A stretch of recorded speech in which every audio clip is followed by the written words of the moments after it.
चल रही है जी। Okay. Stay with me, Manohar.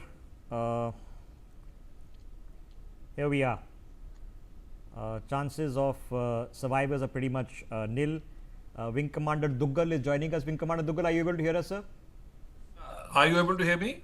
Okay, yes, sir, we are. So now, unfortunately, sir, and I'm sure you've seen the visuals yourself, this is a aircraft that would have been pretty much max capacity fuel, 9-hour journey from here to London, maxed out 256 passengers plus crew. So the fireball that we've seen, and unfortunately what we're seeing in the aftermath, there doesn't seem to be even a surviving section of the fuselage where it can be imagined that survivors could be recovered from. There is no report of any survivors. We're going to have to hunt for a data recorder, obviously.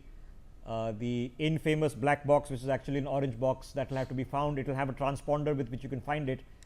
But we've frozen in the seconds, or 2 or 3 seconds before the fireball. On the left side of the screen, we've frozen this image. Now, what we can see in this image, sir, is that the plane is neither veering to the left, nor is it veering to the right. It has not lost stabilization. The nose is pointing up.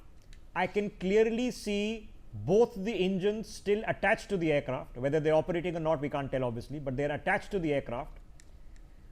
The right rear landing gear, as seen from behind. So from behind, as seen from behind, the right rear landing gear is deployed and is there. The left rear landing gear cannot be seen. And of course, from this point, the nose gear can't be seen either. But the nose is pointing up. So it is not a nose dive. It is not veered to the left and crash because it has lost stabilization, or veered to the right and crash because it has lost stabilization. It has very rapidly almost glided into a fireball. Now, we don't know exactly what has happened, but there is another photograph, sir, which I'm sure you've seen, of a part of a wheel and a part of I'm assuming a fuel tank or a section of the wing, which is lodged in a building near the airport, which is pretty much intact. They're lodged in the building intact, but they've shorn off. Preliminary information is suggesting to us, sir, that the aircraft has been unable to gain rapid enough altitude and has clipped or a building as it was trying to gain altitude. Now, from this, what is visible, what is your assessment, sir, as we speak?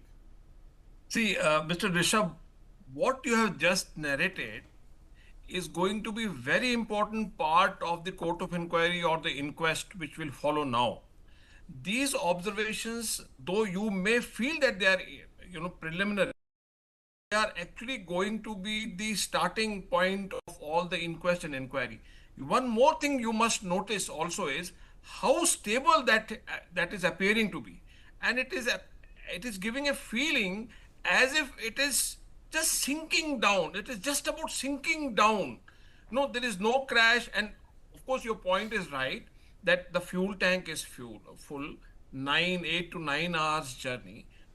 Another thing to be pointed out is that Air India's aircraft, Dreamliner aircraft, and it has just taken off from Ahmedabad airport. It is just about taken off from there, Sardar Vallabh Patel. So what type of technical checkup has been there? And these are certain things are the normal SOPs. I don't want to pre-guess, I don't want to say anything, but these are very important observations. And you see, it seems to be, sinking. It is appearing to be stable, and then it appears to be sinking with the nose up. The very, very important thing, something has really gone wrong somewhere. Okay. I don't know what, it is not the proper. Okay, but we can eliminate a few things. Yes. Okay. This is not a nose dive. Okay, and I have some further information which I can share with you, sir. That the aircraft only hit an altitude of 625 feet, which is the barometric altitude. Given that the elevation of the airport is about 200 feet, so it only rose 400 feet before it crashed, and the crash took place less than 60 seconds. So from the point of leaving the airport, it only managed an altitude of 400 feet above above ground, and within 60 seconds, and it seems to me, yes, that it is almost nose up. It is so. If, ladies and gentlemen, if there was a problem with the hydraulics that are operating the stabilizers, you would find the pilot unable to control the aircraft.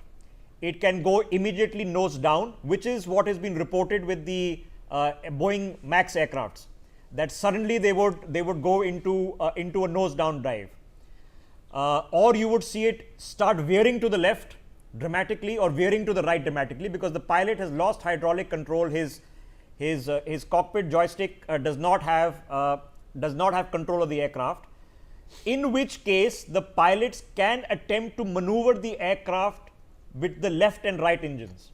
It is possible, maybe not immediately after takeoff, but you would power through the engines, you could do something. But this seems to be nose pointing up.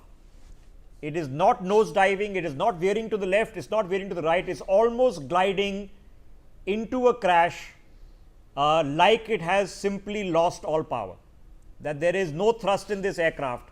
Now, I would assume that even an aircraft, and this aircraft, the first Dreamliner was bought by Air India in December of 2012.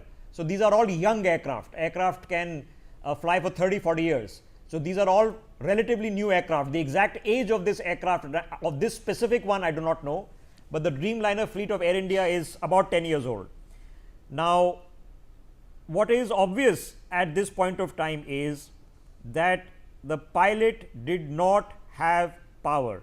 Wing Commander Duggal, that an aircraft like this should be able to operate on one engine. Is that correct? Yes, absolutely correct. And one more thing which I want to, which is coming in my mind from the analysis, there seems to be something fundamentally wrong. Some basic thing has gone wrong somewhere. Otherwise, it is just about not difficult, possible that an aircraft taking off within 60 seconds or less than 2 minutes, it sinks down like this without being unstable. It is so stable if you look at it. And the pilot seems to be in control except for the gain of the height. And there seems to be something very very basically gone wrong somewhere. And if I may allow to be pre-guess, then something wrong with the post-technical checkup. Okay, so sir, now let's take us through it.